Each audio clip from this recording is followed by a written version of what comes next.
Bonjour les amis, comme je vous l'ai dit dans des vidéos précédentes, je serai sur les routes ce week-end et donc mes vidéos risquent de ne pas correspondre à l'actualité, je risque de passer à côté d'un gros truc, mais je les enregistre pour rester fidèle à la vidéo quotidienne que je vous fais, je les enregistre 2, 3, voire 4 jours auparavant. Et donc celle-ci, je vous la fais un jeudi soir à quelques heures d'un match Espagne-France de football. Voilà, vous savez tout.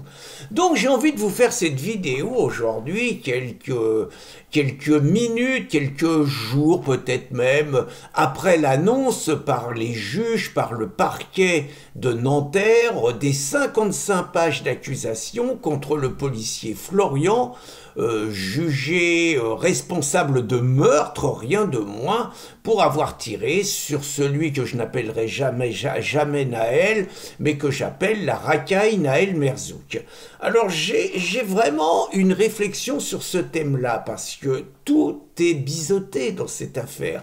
J'ai envie de dire, si nous étions dans un pays normal, déjà, le policier n'aurait jamais été mis en garde à vue, n'aurait jamais fait 5 mois de prison en préventive, mais il aurait été félicité pour avoir préservé, alors que la racaille était en train de redémarrer avec sa voiture, et donc après un quart d'heure où il avait défié les forces de l'ordre, multipliant les risques pour les piétons, les autres automobilistes, les cyclistes, les policiers, donc le mec il redémarre, j'ai envie de dire, il prend ses risques, il prend une bastos, c'est comme ça que ça se passe partout, même si là apparemment il voulait pas tirer dans la tête, bon tout ça, bon, si nous étions dans un pays normal, donc le gars n'aurait jamais fait 5 mois de prison qui ont été faites uniquement pour calmer les racailles de banlieue, mais aussi parce qu'il y a au parquet de Nanterre des procureurs gauchos qui ont dans une culture la haine du policier. C'est incontestable quand on a vu l'acharnement de l'ensemble du réquisitoire qui est fait contre le policier. Si on était dans un pays normal, il n'y aurait pas eu 6 jours d'émeute après cet événement. Si on était dans un pays normal, le président de la République lui-même, qui se vante toujours de ne pas interférer tant qu'il y a une procédure en cours, n'aurait pas enfoncé le policier en reprenant la thèse de la famille, par ailleurs assez particulière, il a suffi de voir la marche blanche qui a suivi, en expliquant que le policier avait fait une faute professionnelle. Si nous étions dans un pays normal, il n'y aurait pas eu un journaliste d'un journal local dans l'Oise qui aurait balancé le nom et l'adresse du policier, rien de moins, l'obligeant quelque part à déménager pour assurer la sécurité de sa femme et de ses enfants. Si nous étions dans un pays normal, Jean Messia qui a héroïquement levé une cagnotte qui permet normalement aux policiers de voir venir par rapport à l'avenir, parce que je crois savoir qu'il est suspendu, qu'il n'a plus de traitement et tout. Donc Jean Messia n'aurait pas été persécuté par la justice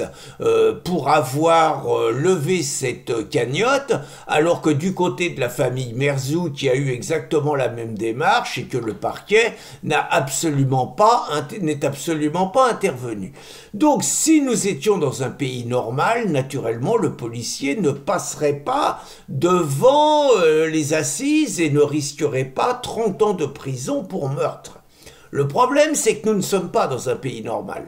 Et donc, la question qui se pose forcément, pour connaître l'état d'esprit des policiers, je suis sûr que le jeune Florian, je crois qu'il a 35 à 40 ans, est un homme d'honneur et quelqu'un qui a été éduqué dans le respect des lois et que pour lui, il doit répondre à une convocation de justice et se présenter devant les tribunaux.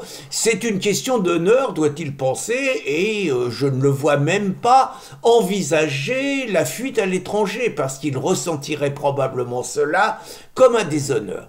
Eh bien, je vais vous dire, je pense qu'il a tort. Je vais vous expliquer. Personnellement, il y a une dizaine d'années, je ne risquais pas ce que risque le policier Florian, mais j'étais dans une mauvaise situation. Il y avait un ensemble de choses qui m'inquiétaient. Je m'étais pris une perquisition, je m'étais pris un truc qui s'était jamais vu en justice, c'est-à-dire que j'avais été relaxé sur une affaire par la 17e et condamné sur la même affaire 4 mois plus tard à 6 mois de prison avec sursis. Vous voyez, ça me paraissait quand même un peu bizarre. Je vous dis pas toutes les démarches que j'ai dû faire, les heures et les jours que j'ai perdus pour me sortir de là, et j'ai réussi. Dans la même période, parce que tout s'accumulait, je m'étais fait brûler ma voiture de nuit, dans des conditions quand même un peu étranges. Il y avait 100 voitures, il n'y a que la mienne qui avait brûlé. La veille, il y a des flics qui avaient voulu embarquer Christine au poste. J'avais eu 2 retenues sur mon compte bancaire sur des trucs qui n'avaient pas lieu d'être, c'est-à-dire des plaintes contre moi. J'avais fait appel, normalement les plaintes étaient suspensives. Eh ben, il y avait quelque chose qui n'avait pas marché au niveau du tribunal. On avait oublié de prévenir les impôts, donc les impôts m'avaient prélevé. Vous vous faites prélever un coup 2200, un autre coup sur une autre histoire à la mort moelle-neu 800 €. Vous voyez, il y avait une telle accumulation de choses que beaucoup de copains me disaient ça va finir en tôle, faut pas que t'attendes, tire-toi. Et très franchement, j'ai réfléchi et j'avais pas envie de partir. Voilà, peut-être à tort, hein, mais bon, les 10 ans qui sont passés en France, j'ai vécu 10 années merveilleuses, donc je ne regrette pas de ne pas avoir écouté mes copains. Mais je vous promets que ça a cogité pendant un moment. Donc là, le policier, on n'est pas dans un pays normal.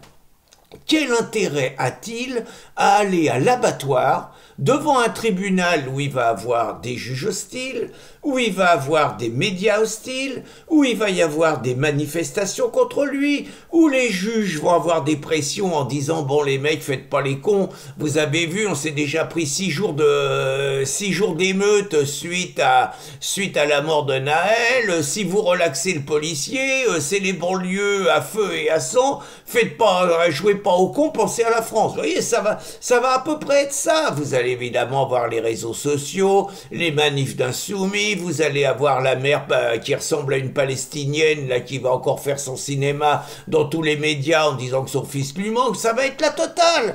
Et donc, je pense que le policier Florian, il va à l'abattoir. Très franchement, on n'est pas dans un pays normal, et je pense que la mesure de survie a sa place. Hein. Je sais que c'est facile, le mec il a entre 35 et 40 ans, il a 2 gosses, il a une femme, il a grâce à Jean Messia une cagnotte qui lui permet de voir venir. Je pense qu'il en a rien à foutre de l'honneur, il doit ne rien en avoir à foutre de l'honneur, rien en avoir à foutre de la droiture, qu'on ne me raconte pas qu'on peut pas sortir de la France comme on veut. Il suffit de voir tous ceux qui commettent des crimes et tout, et qu'on retrouve en Bulgarie, en Roumanie, ou la plupart du temps dans les pays du Maghreb. Il n'y a plus de frontières, donc je sais bien que pour lui, il peut y avoir un régime spécial, mais je peux pas croire qu'il n'y ait pas des mecs qui réfléchissent et qui lui permettent de se tirer ailleurs. Je pense vraiment, et croyez-moi, il m'en coûte, c'est peut-être facile de le dire, mais je pense vraiment que la mesure de survie pour lui, c'est pas de rester en France, et c'est de se tirer discrètement avant un procès qui va ressembler à une souricière, à un abattoir, et le mec n'est pas fait pour passer des années et des années en tôle pour donner satisfaction aux gauchistes et aux racailles. Donc très franchement, Florian, un conseil, tire-toi. Bonne journée les amis!